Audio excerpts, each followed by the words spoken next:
Hey there, everybody, fellow detectives. Welcome to our review of the second half of Lucifer Season 5. It felt like this was like a 5-year wait for the second part of the season, even if it wasn't. Yeah, it really did. By the time we had gotten here, I had forgotten a lot of stuff that had happened. Yeah, Netflix.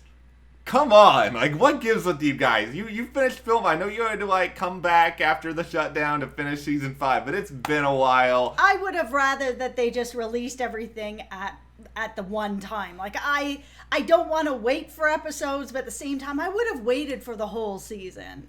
We have so much to talk through here because basically we're talking about 8 episodes. We have musical numbers, death and resurrection, fighting. Spoilers ahead, by the way. Yes, if you guys haven't Spoilers behind us now, actually. Listen, you guys saw the title for this video. I feel no guilt, therefore I will not be sent to a very specific place. No. Okay, all right. Okay, we're gonna definitely be talking about that. Okay, well, if you guys enjoy this discussion, hit that subscribe button because, you can help us get to 50,000, which is a mark that we are, like, so excited to hit very, very soon. Yeah, we just hit 49,000. We are closing in on that milestone, so hit that subscribe button. Help us get there. And hey, if you want to see what else is going on in our lives, you can follow us over on Instagram at Matt and Jess TV. Yeah. Okay, so obviously the top story of this video is that they filmed the climatic fight scene at the same spot that I broke my clavicle on national television a good, 11 years ago. And this is, I know, what everyone came to this video to find out about the Los Angeles Memorial Coliseum. All right, where should we actually start? Okay, how about Lucifer being God? Because that is sort of the big ending that they sort of set the stage with. Yeah, this finale, I know that they didn't know exactly that they were coming back for season 6, but this felt like the series finale. It really, really did. Like, it had, epic battles. You had so many things kind of coming full circle. Yeah, and you had Lucifer in the position of God. And for me, that really was it. Like, we have seen him on this journey of redemption and finding himself and learning about himself and learning about humans and learning about Earth and all this sort of stuff to get to this point.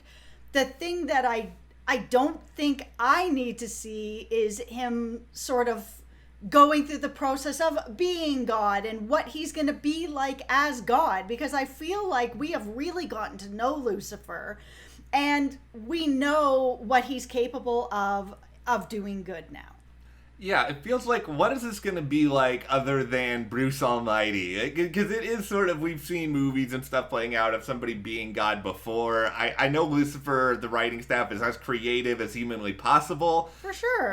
But Lucifer has been in charge before. He was in charge of hell. He was in charge of a lot of people and demons down there. So it is flipped, but he's still a guy who's got management experience. Yeah, I feel like that was his sort of resume when he went in for the job interview with Dad, was that I've done this before. And, I think it makes at least some sense that this is sort of where we end with all of this. I also kind of like the fairy tale aspect of it, where through everything Lucifer did to become God, it feels like the real, turning point in all of it was professing his love. It was sort of like love leads the way for Lucifer, this guy who was like, I can't say it, I'm not capable of it. Once he does, then it's like, boom, the floodgates open. This was a very satisfying storyline. I mean, of course, at first I was like, oh, just say it back to her. We all know you feel it. But this was an incredibly satisfying ending for me, to go through this journey with him, that he does eventually not only get there, but prove his love for her by going to heaven, even though he knows that it could kill him. I loved the presentation of heaven too. Like, it was just pristine and beautiful, and I know that there was set photos floating out there a long time ago, people being like, is this what this is? And it's like, yes, that does look, and I like that, Chloe's heaven is really pretty simple. It's reuniting with her dad, being by this really pretty lake. it's sort of like, I wonder if the Lucifer world is, heaven's different things to different people, but I like how they paid that off. Yeah, they did pay that off really well.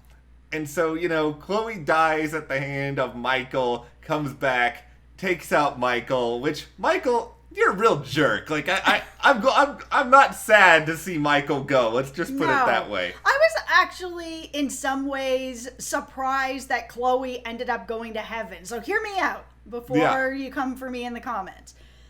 Dan, who we're going to talk about more in depth, got killed. He's dead. And Amenadiel went to heaven to be like, hey, let's go up there and see my best friend. Let's see that Dan's there. Dan's not there. Dan is in hell because he felt guilty and couldn't deal with his guilt. He ended up being sent to hell, which is not a thing that I had ever heard of in religion, but I mean, I'm not the most religious person, so if that is a thing, correct me in the comments and let me know where it is and sort of where it comes from.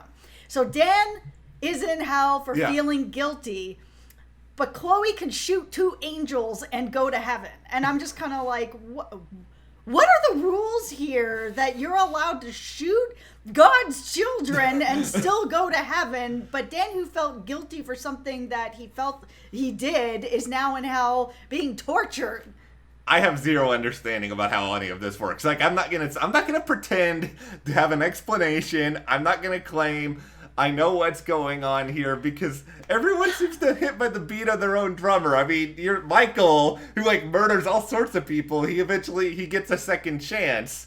Yeah, it was just, I didn't really understand some of the threads here of what gets you into heaven and what sends you to hell. And Dan being in hell, since we are landed on this, so incredibly unsatisfying. Now, we did see up in heaven when Lucifer went up there that there was someone up there that was originally in hell and he's been kicked back up to heaven. Yeah.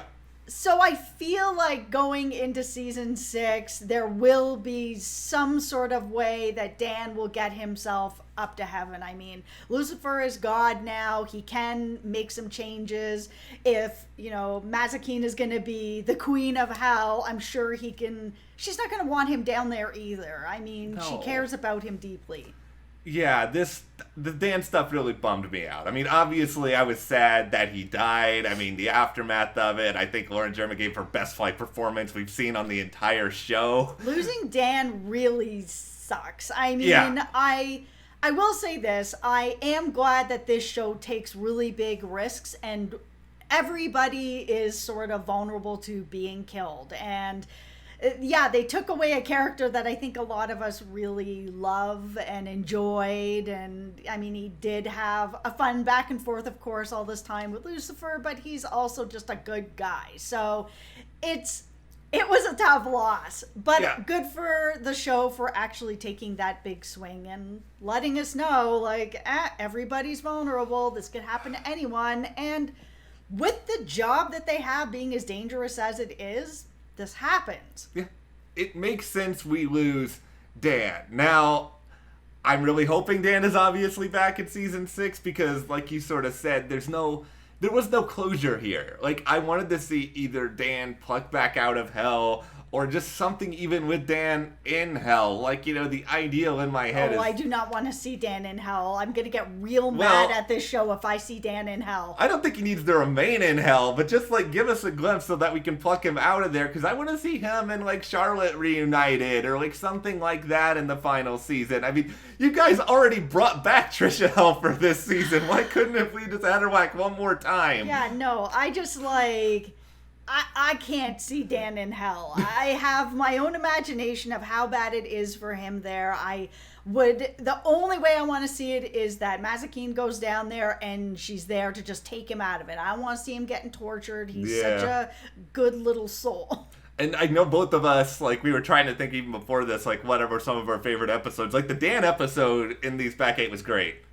It was so good. There were so many, like, callbacks to shows and, movies that I really like. Like, this whole episode felt like that Michael Douglas movie, The Game. And so if you haven't seen that, you have to see that. But if you haven't seen it, like this right now, spoilers ahead. So that whole movie is basically this, where he is set up to have this crazy life experience that is put together by actors and whatever, but he gets so deep into it that he doesn't actually know that the game has, stopped or has continued or what is going on. And that's what this felt like.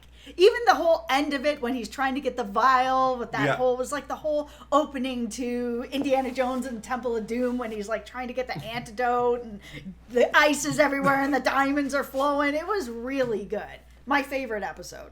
It was just really fun to have Dan get like that nice big like slice to work with, because it's usually like Dan being snarky or Dan, getting his pudding taken, or like it's usually like. Did you even see that whole pudding cake at the end of it? So when it was all done, everybody's up and they're all like clapping and whatever. They rolled out this cake that was just a tower of puddings with little lights on them. It was so good. The greatest moment of like there's just so much attention to detail. So much attention to detail in this. The Dan episode was phenomenal, and I think some characters had some really good sort of moments throughout. Like, I love how they didn't just have a musical episode and sort of cut it off there. I think, just doing that for the sake of that can sometimes be a little hokey, but I love how they brought it back around in the finale. No, it was really smart the way that they brought it back in the finale, because for me, musical episodes, they're kind of hokey. However, they did kind of get me when they were singing Another One Bites the Dust, and then it was over. And then you got God there being like, oh, all right, son, no problem. I'll stop doing it. And then everybody breaks out into dance behind him. Okay, we haven't even spoken yet about the Allstate guy being God and how incredible he was in this role. Like, incredible. Funny, charming, cute, he was so good.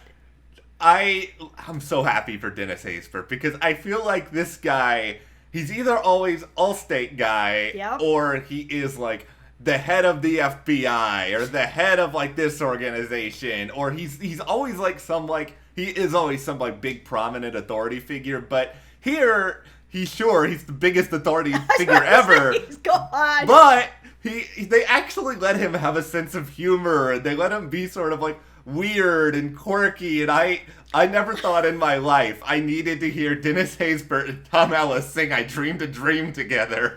And I loved it. He was so funny, and the writing for him was so good. And there was even moments where I think it was Amenadiel who he had this little smirk on his face, like he was laughing out of character when they were at the bar. And Lucifer was giving his dad crap for turning his soda stream into wine. And then he just had this look on his face like, eh. And then it went over to Amenadiel and he was like stifling a laugh. And I was just like, yeah. Yeah, like, listen, DB Woodside has seen a lot of Dennis Haysbert over the years. I love him. He is my most favorite character. And that's where I get into just a little bit of...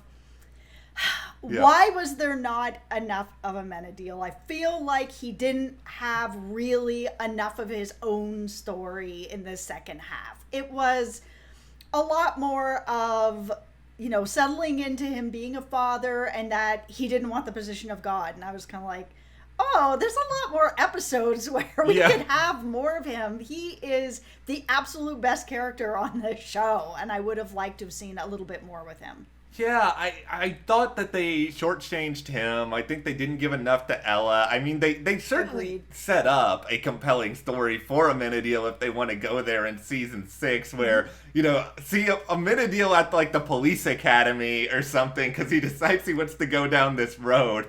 I can just see like some like really angry sergeant just like screaming in Amenadiel's face with him just being like, what could I do to this person? The thing that I think we're all going to kind of miss out on is because Dan is dead. Yeah. It would have been kind of cool to get a glimpse in the future of these two working together, or even if Amenadiel didn't end up becoming a detective, that there was still a way for them to kind of work together on the force together. I would have loved that. Their friendship, Yeah. I live for it. Yeah, like that would have been such a I'm trying to think of the Amenadiel partnership that we could have seen next season. It is like a massive bummer that we miss out on some of that. But I think ultimately there were a lot of funny moments in these 8 episodes. There really was. I think some of the cases could have been a little bit stronger. Like, there's no, case of the, we used to call it case of the week, but we're seeing all these at once. But, these one-shot cases,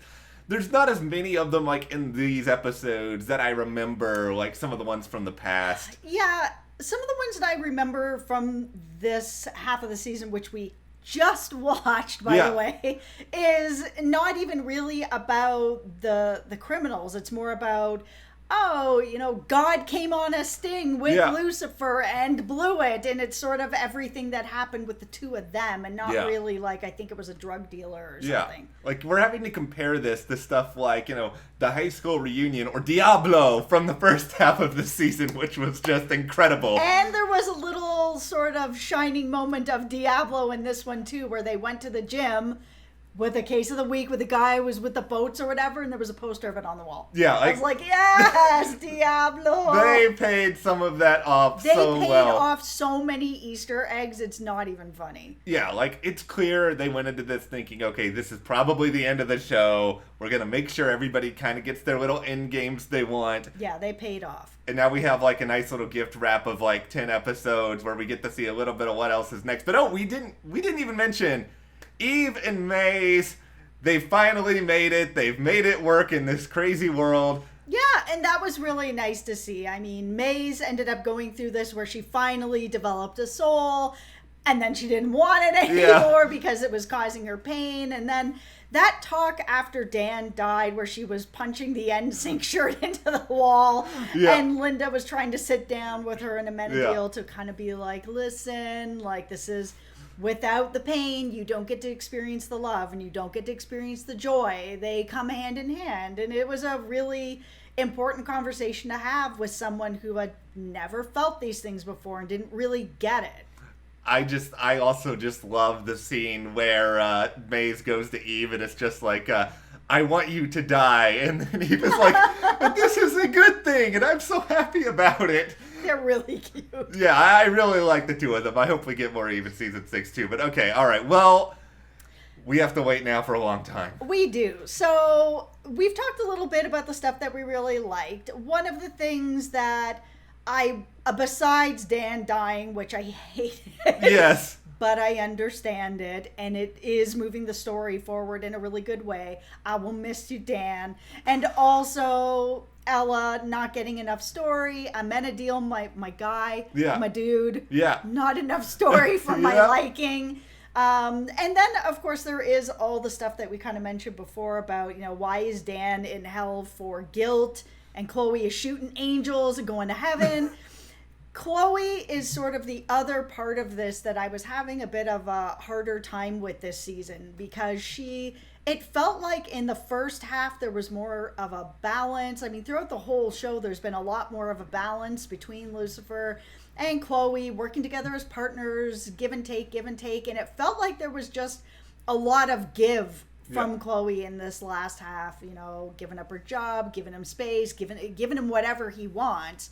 And it's fine and it's good. You got to sacrifice for the person that you love. And in the end, he sacrificed for her as well. Yeah. But it felt like the first part of this last half of the season was just her sort of overcompensating for something, just giving way more than she needed to give. She didn't need to give up her job to be able to be with Lucifer and help him where she can. Lots of people each have their own jobs and can both help out. I hope the writers sort of press a rewind button on that in season 6 and sort of find a way to go back a little bit to Chloe having her job. Maybe what happens with Dan changes something. I don't know, because I just feel like she is the detective. And yes, I know she is more than the detective, but if we don't have Lucifer and Chloe out there solving cases here or there, Like, that's a big part of the show to me. It's like all the weirdness with that stuff. Well, now Amenadiel's looking to be a cop, so maybe now it will be Detective and Amenadiel. Okay, see, there's... Come on, guys. You gotta... Bring me all the Amenadiel. Oh, yeah, this is just... Jess is waiting for the Amenadiel spin-off announcement that in our dreams... with Dan. With Dan, who is now resurrected. Well, Dan and Amenadiel solving crimes. This is going to be a very strange show. I am here for it. I'm excited for it. Well, okay. Let us know, what did you guys think about the second half of Lucifer Season 5? Do you want the Dead Dan and Amenadiel detective spin-off show? Like, where do you think the show's ending? All right, share in the comments. Give us a like, subscribe. Support us further. Check those links to the store and our Patreon in the description. We will see you here next time.